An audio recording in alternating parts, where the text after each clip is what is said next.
Make no mistake, Donald Trump is co-opting the military to build a national police force.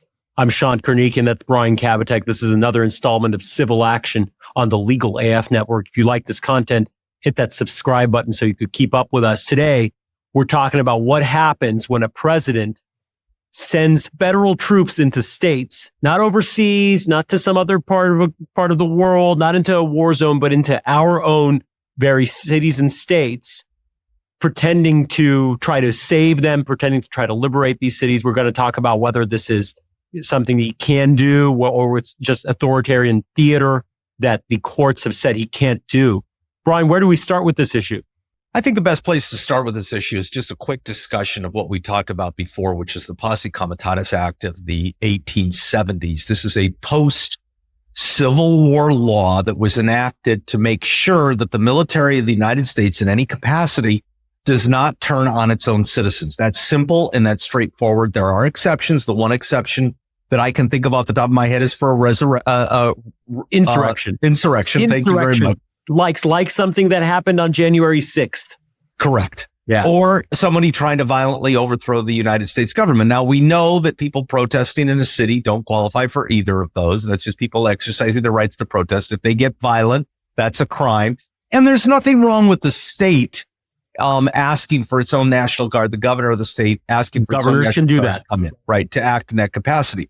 What becomes problematic is when the governor says no, like in California, and the president does it anyways and does it under the auspices of protected against an insurrection, right? Which is now an issue in litigation in California, which goes to my overall theory, which is part of the thing the Trump administration is consistently doing, is pushing the boundaries to see how far they can get. So now let's turn to exactly what's happening now. A couple of days ago, Trump signed an executive order directing the Secretary of Defense, that's Pete Hegseth, a favorite of ours, to ensure that each state's Army and Air National Guards are resource trained and organized and available, I'm quoting this, to assist federal, state, and local law enforcement in addressing public issues. And before I turn it over to you, Sean, I just want to point out that he's calling it a quick reaction force for rapid national deployment and designates an appropriate number of each state's National Guard members for this special training,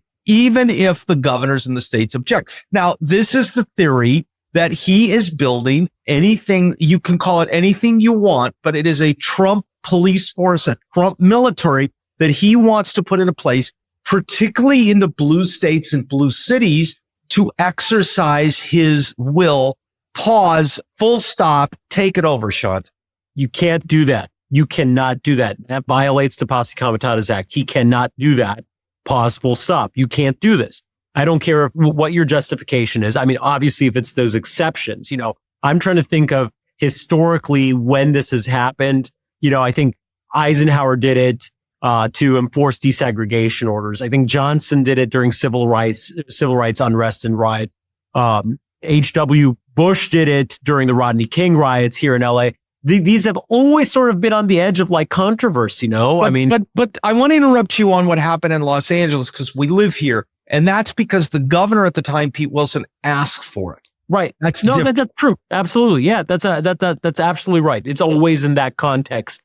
It's usually in that context. You cannot do what he's proposing to do. And I think it'll get shut down. It'll get shut down by the courts, but it is terrifying, the fact that he wants to do it. It is a Trump national police force.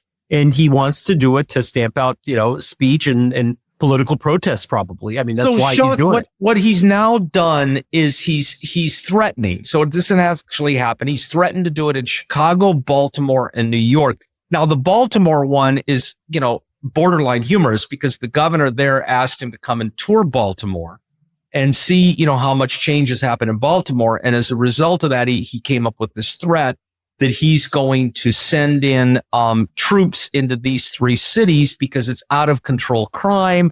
The cities are a train wreck. They're a mess, all the kind of words that he used. So with that in mind, I did a little deep dive into what actually has been happening in Baltimore, Chicago, New York. Now, there's no doubt, like all major cities, and it's been pointed out, many red states have cities that have very high crime rate, much higher than even Washington, D.C. was. Like I believe Memphis. So I looked at this and In all three of these cities, Baltimore, Chicago, New York, violent crime has dropped significantly over the last 5 years.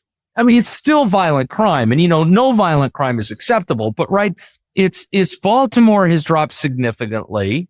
And Chicago, it fell from a peak in 2021 with homicides down from 29.8 to 18.5 per 100,000. Still unacceptable, but a lot. And New York City is the most stable, with violent crime way down, with an active police department. I'm not whitewashing any of this, Sean. I know that these cities have problems. I mean, we live in Los Angeles. But that's not a justification for having a federal police force to go out there and do Trump's bidding. I understand, and Emma, it's okay for you to point out that these places aren't even as bad as he makes them seem. But that even if they were worse than he makes them seem, and he wants to paint them as, it doesn't matter. That's not justification. Look, unless there's like active, wide scale, murder happening on this, on the streets, mobs getting together and killing people or something like that. I understand. These are places that have struggles with crime, and murder rates might be high, but there has to be some type of uprising or insurrection happening. None of that's happening in these places. This is politically motivated, Right. And I think that, that we can talk about, look, if you're going to put this kind of money into it, put money into funding the local police departments, training the local police departments, giving them the tools. And what I mean by tools, and this is very important to keep in mind, is that, the far right talks about incarcerating people who are over 16, putting them in prison, lock them up, throw away the key, etc. But what nobody focuses on the right is always the effort, childhood care. This is where these problems come from. And preschool, getting children into preschool early on. And remember, one of the biggest problems that we have is parents working. Whether it's a single parent or whether it's both parents and they're working, is putting money into programs which he has already defunded. Right. We've talked about that too. Exactly. Those are the things that contribute to crime. Those are the things feeding people, making sure that children have food and twice a day, a morning meal, a lunch meal, or a lunch meal and an end of the day meal. So, this is the problem here. And of course, I'll just give I'll give my final thought on this, then I'll turn it over to you, because I've done far too much talking, because this is an issue that I'm really concerned about. This is what happens when you have a national police force, or you have a police force or a military that's beholden to you, which is exactly what he wants, because soon enough, he's going to be coming to the end of his term, whether, he likes it or not. And when he builds up a national military force in all 50 states with a rapid response team, or whatever you call it, this is how you impact elections. This is how you change the outcome. This is how you stay in power. And it's been like this throughout history. And if people don't see it coming and people sit back and go, this is great, this is awesome, you're going to get exactly what you deserve. Yeah. If you normalize this kind of stuff, if you normalize, domestic troop deployment in our cities, in our streets, it can make basically every controversial issue, everything that has a protest, into an excuse for militarized control of those cities. And that's just dangerous. What's going to stop him from using it to quash political protests? What's going to stop him from, like you said, using it to try to influence the outcome of elections, or maybe worse? That's what's at stake here. And this is a very important issue, but we've done this analysis and we've talked about it before. He can't do this. This violates the law. And I think he's going to get shut down by the courts, and we'll keep an eye on this. I'm Shant Karnikian. That's Brian Kabateck. This is Civil Action on the Legal AF Network. If you like this content, hit that subscribe button. You want to share your thoughts and ideas with us, put them in the comments. We love hearing from you. Thanks for tuning in, and we'll see you on the next one. Can't get your fill of Legal AF? Me neither. That's why we formed the Legal AF Substack.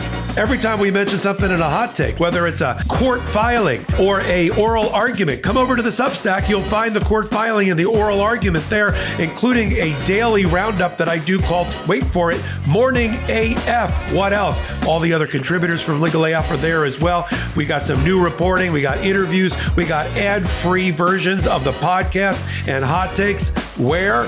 Legal AF on Substack. Come over now to free subscribe.